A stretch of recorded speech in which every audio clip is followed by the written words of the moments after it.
Hello students, electrician ಟ್ರೇಡ್ನ ಈ ಸೆಷನ್ನಲ್ಲಿ battery charger ಮತ್ತು ಇನ್ವರ್ಟರ್ನ ಸರ್ಕಿಟ್ಸ್ಗಳನ್ನು ಹೇಗೆ ಜೋಡಿಸಬೇಕೆಂದು ನಾವೀಗ ಕಲಿಯುತ್ತೇವೆ.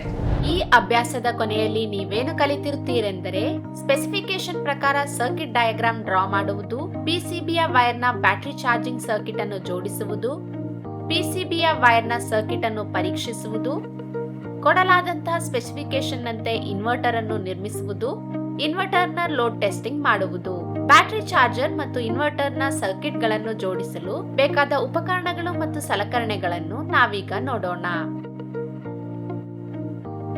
Trainees tool kit 1 set, soldering iron 35 watt 250 volt 1, desoldering gun 65 watt 250 volt 1, star screw driver set 1 set, ammeter 0 to 10 ampere MC 1, voltmeter 0 to 50 volts MC 1, digital multimeter 31/2 digits 1, equipments ಅಥವಾ machinery, auto transformer 0 to 270 volts 5 ampere 1, step down transformer 240/40 volts 300 VA 1, charger transformer with centre tapping 6 volts 6 volts 500 milliamps 1, sealed maintenance free battery 6 volts by 120 Ah 1, relays double pole 3, ಸಾಮಗ್ರಿಗಳು ಅಥವಾ ವಸ್ತುಗಳು PCB 115 general purpose 2, push button switches 2, toggle switches 250 volts per 6 amps 2, diodes 1N4002 4, diodes for bridge 1N112 4, capacitors 250 microfarad by 12 volts 1, resistors 10 ohm 1 watt 1, pot 1.5 ohm by 10 watts 1, low voltage lamp 6.3 volts 1, fuse 250 milliampere 3, neon lamp 1, buzzer 250 volts 1, soldering flux ಮತ್ತು 60/40 solder ಅಗತ್ಯವಿದ್ದಷ್ಟು, diode IN5402 3, LED red ಮತ್ತು green 1, transistor 2N3055 1, resistor 2.2 ohm 22 ohm 50 ohm ಎಲ್ಲವೂ ಒಂದೊಂದು,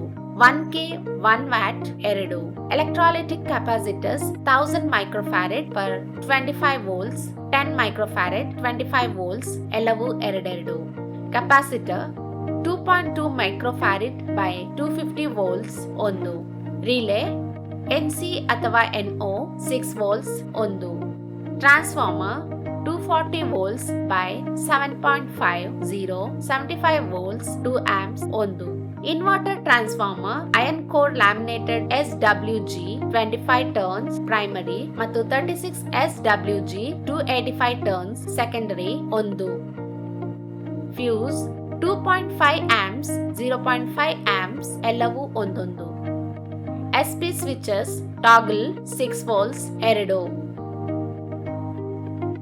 battery charger ಮತ್ತು ಇನ್ವರ್ಟರ್ನ circuits ಗಳನ್ನು ಜೋಡಿಸಲು ಮಾಡಬೇಕಾದ preparations ನಾವೀಗ ನೋಡೋಣ. ಈ ಅಭ್ಯಾಸದಲ್ಲಿ ನಮ್ಮ ಮೊದಲ ಟಾಸ್ಕ್ ಬ್ಯಾಟರಿ ಚಾರ್ಜಿಂಗ್ ಸರ್ಕಿಟ್ ಅನ್ನು ಜೋಡಿಸುವುದು.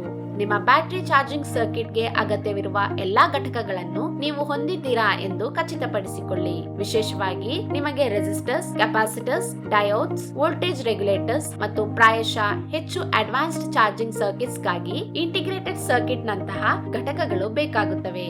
ನೀವು ಚಾರ್ಜ್ ಮಾಡಲು ಉದ್ದೇಶಿಸಿರುವ ಬ್ಯಾಟರಿಯ ಸ್ಪೆಸಿಫಿಕೇಶನ್ಸ್ ತಿಳಿದುಕೊಳ್ಳುವುದು ಬಹಳ ಮುಖ್ಯ. ಇದು ಬ್ಯಾಟರಿ ಪ್ರಕಾರ, ಉದಾಹರಣೆಗೆ lithium ion, lead acid, nominal voltage, maximum charging current ಮತ್ತು ಯಾವುದಾದರೂ ವಿಶೇಷ ಅವಶ್ಯಕತೆಗಳು ಒಳಗೊಂಡಿರುತ್ತದೆ. ಸುರಕ್ಷಿತ ಮತ್ತು ಪರಿಣಾಮಕಾರಿ ಚಾರ್ಜಿಂಗ್ ಆಗಿ ಬ್ಯಾಟರಿ ತಯಾರಕರ ಗೈಡ್ಲೈನ್ಸ್ ಅನುಸರಿಸುವುದು ಅತ್ಯಗತ್ಯ. ನಿಮ್ಮ ಬ್ಯಾಟರಿ ಚಾರ್ಜಿಂಗ್ ಸರ್ಕಿಟ್ ಅನ್ನು ಪೇಪರ್ ಮೇಲೆ ಅಥವಾ ಸರ್ಕಿಟ್ ಡಿಸೈನ್ ಸಾಫ್ಟ್ವೇರ್ ಬಳಸಿ ಪ್ಲಾನ್ ಮತ್ತು ಡಿಸೈನ್ ಮಾಡಿ. ನೀವು ಬಳಸಲು ಬಯಸುವ ಚಾರ್ಜಿಂಗ್ ವಿಧಾನವನ್ನು ಪರಿಗಣಿಸಿ. ಉದಾಹರಣೆಗೆ ಸ್ಥಿರವಾದ ವೋಲ್ಟೇಜ್ ಅಥವಾ ಸ್ಥಿರವಾದ ಕರೆಂಟ್. ಅದಕ್ಕೆ ಅನುಗುಣವಾಗಿ ಸೂಕ್ತವಾದ ಸರ್ಕಿಟ್ ಟಾಪೋಲಜಿ ಆಯ್ಕೆ ಮಾಡಿ. ಸೂಕ್ತವಾದ ಪಿಸಿಬಿ, ವೈರ್ಡ್ ಪಿಸಿಬಿ ಮತ್ತು ಇತರ ಘಟಕಗಳನ್ನು ಆಯ್ಕೆ ಮಾಡಿ. ಉತ್ತಮ ಸ್ಥಿತಿಯಲ್ಲಿದೆಯೇ ಎಂದು ಎಲ್ಲಾ ಘಟಕಗಳನ್ನು ಪರಿಶೀಲಿಸಿ. ಉದಾಹರಣೆಗೆ ಟ್ರಾನ್ಸ್ಫಾರ್ಮರ್, ರಿಲೇಸ್, ಬ್ಯಾಟರಿ. ಪಿಸಿಬಿ ನಲ್ಲಿ ಟ್ರಾನ್ಸ್ಫಾರ್ಮರ್ಸ್, ರಿಲೇಸ್ ಮತ್ತು ಇತರ ಘಟಕಗಳನ್ನು ನಿರ್ಮಿಸಿ. ಚಾರ್ಜರ್ ಟ್ರಾನ್ಸ್ಫಾರ್ಮರ್ X1 ಅನ್ನು ಆಟೋ ಟ್ರಾನ್ಸ್ಫಾರ್ಮರ್ X2 ಗೆ ಕನೆಕ್ಟ್ ಮಾಡಿ. ಚಾರ್ಜರ್ ಟ್ರಾನ್ಸ್ಫಾರ್ಮರ್ X1 ನ ಸೆಕೆಂಡರಿಯನ್ನು ಫುಲ್ ವೇವ್ ಬ್ರಿಡ್ಜ್ ರೆಕ್ಟಿಫೈಯರ್ ಗೆ ಕನೆಕ್ಟ್ ಮಾಡಿ. ಇದು ಆಮ್ಮೀಟರ್, ವೋಲ್ಟ್ ಮೀಟರ್ ಮತ್ತು ಪೊಟೆನ್ಟಿಯೋಮೀಟರ್ ಮೂಲಕ ಚಾರ್ಜ್ ನಲ್ಲಿರುವಾಗ ಬ್ಯಾಟರಿಗೆ ಸರಿಪಡಿಸಿದ ವೋಲ್ಟೇಜ್ ಅನ್ನು ಪೂರೈಸುತ್ತದೆ.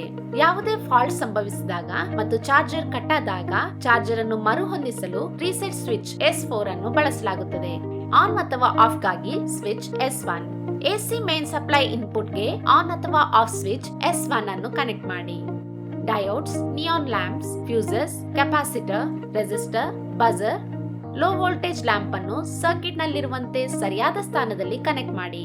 ಯಾವುದೇ ಶಾರ್ಟ್ ಸರ್ಕಿಟ್ ಆಗದಂತೆ ಎಲ್ಲಾ ಪಿಸಿಬಿ ಕನೆಕ್ಷನ್ಸ್ ನೀಟಾಗಿ ಸೋಲ್ಡರ್ ಮಾಡಿ ಮತ್ತು ಪಿಸಿಬಿ ಅನ್ನು ಸ್ವಚ್ಛಗೊಳಿಸಿ. ಬ್ಯಾಟರಿಯನ್ನು ಚಾರ್ಜ್ ಮಾಡುವ ಮೊದಲು ಆಟೋ ಟ್ರಾನ್ಸ್ಫಾರ್ಮರ್ X2 ಅನ್ನು 0 ಲೆವೆಲ್ ಪೊಸಿಷನ್ ನಲ್ಲಿ ಸೆಟ್ ಮಾಡಿ. S1, S2 ಮತ್ತು S5 ಸ್ವಿಚ್ ಗಳನ್ನು ತೆರೆದ ಸ್ಥಾನದಲ್ಲಿ ಇರಿಸಿ.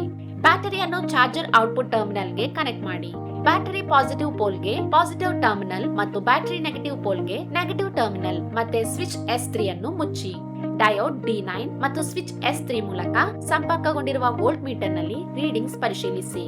ಆಟೋ ಟ್ರಾನ್ಸ್ಫಾರ್ಮರ್ X2 ಅನ್ನು 0 ಪೊಸಿಷನ್ ನಲ್ಲಿ ಇಡುವ ಮೂಲಕ ಮೇನ್ ಆನ್ ಅಥವಾ ಆಫ್ ಸ್ವಿಚ್ S1 ಅನ್ನು ಮುಚ್ಚಿ ಮತ್ತು ನಿಯಾನ್ ಲ್ಯಾಂಪ್ N1 ಮತ್ತು ಲ್ಯಾಂಪ್ L1 ಆನ್ ಎಂದು ಸೂಚಿಸುತ್ತದೆ. ವೋಲ್ಟ್ ಮೀಟರ್ ರೀಡಿಂಗ್ ಅನ್ನು ಚಾರ್ಜ್ ಮಾಡಬೇಕಾದ ಬ್ಯಾಟರಿಯ ವೋಲ್ಟೇಜ್ ಗೆ ಸಮೀಪದಲ್ಲಿ ತೋರಿಸುವವರೆಗೆ ಆಟೋ ಟ್ರಾನ್ಸ್ಫಾರ್ಮರ್ ನ ಸೆಟ್ಟಿಂಗ್ ಅನ್ನು 0 ಪೊಸಿಷನ್ ನಿಂದ ನಿಧಾನವಾಗಿ ಬದಲಾಯಿಸಿ. ಚಾರ್ಜಿಂಗ್ ಸ್ವಿಚ್ S2 ಅನ್ನು ಆನ್ ಮಾಡಿ ಮತ್ತು ಅಗತ್ಯವಿರುವ ಚಾರ್ಜಿಂಗ್ ಕರೆಂಟ್ 5 ಆಂಪ್ ಆಮ್ಮೀಟರ್ ತೋರಿಸುವವರೆಗೆ ಆಟೋ ಟ್ರಾನ್ಸ್ಫಾರ್ಮರ್ ಅನ್ನು ಬದಲಾಯಿಸುವ ಮೂಲಕ ವೋಲ್ಟೇಜ್ ಅನ್ನು ಹೆಚ್ಚಿಸಿ. ಚಾರ್ಜಿಂಗ್ ಸ್ವಿಚ್ S2 ಅನ್ನು ಆನ್ ಮಾಡಿ. ಅಗತ್ಯವಿರುವ ಮಟ್ಟಕ್ಕೆ ಬ್ಯಾಟರಿಯನ್ನು ಚಾರ್ಜ್ ಮಾಡಲು ಚಾರ್ಜರ್ ಅನ್ನು ಬಿಡಿ. ಸ್ವಿಚ್ S5 ಮೂಲಕ ಬಜರ್ ಅನ್ನು ಆಫ್ ಮಾಡಿ. ಚಾರ್ಜರ್ ರೀಸೆಟ್ ಆಗುವವರೆಗೆ error indicator neon lamp N2 ಮತ್ತು ಬಜರ್ ಆನ್ ಆಗಿರುತ್ತದೆ. ಪ್ರಾಸೆಸ್ ಮತ್ತೊಮ್ಮೆ ಮುಂದುವರಿದರೆ ಮಾತ್ರ ರೀಸೆಟ್ ಸ್ವಿಚ್ S4 ಅನ್ನು ಒತ್ತಿರಿ. ಚಾರ್ಜಿಂಗ್ ಪ್ಯಾರಾಮೀಟರ್ಸ್ ಹ್ಯಾಂಡಲ್ ಮಾಡಲು ಸರ್ಕಿಟ್ ಘಟಕಗಳು ಸೂಕ್ತವಾದ ಗಾತ್ರದಲ್ಲಿದೆ ಎಂದು ಖಚಿತಪಡಿಸಿಕೊಳ್ಳಿ. ಓವರ್ ಕರೆಂಟ್ ಅಥವಾ ಓವರ್ ವೋಲ್ಟೇಜ್ ಪ್ರೊಟೆಕ್ಷನ್ ನಂತಹ ಸುರಕ್ಷತಾ ವೈಶಿಷ್ಟ್ಯಗಳನ್ನು ಸೇರಿಸಲಾಗಿದೆಯೇ ಎಂದು ಖಚಿತಪಡಿಸಿಕೊಳ್ಳಿ.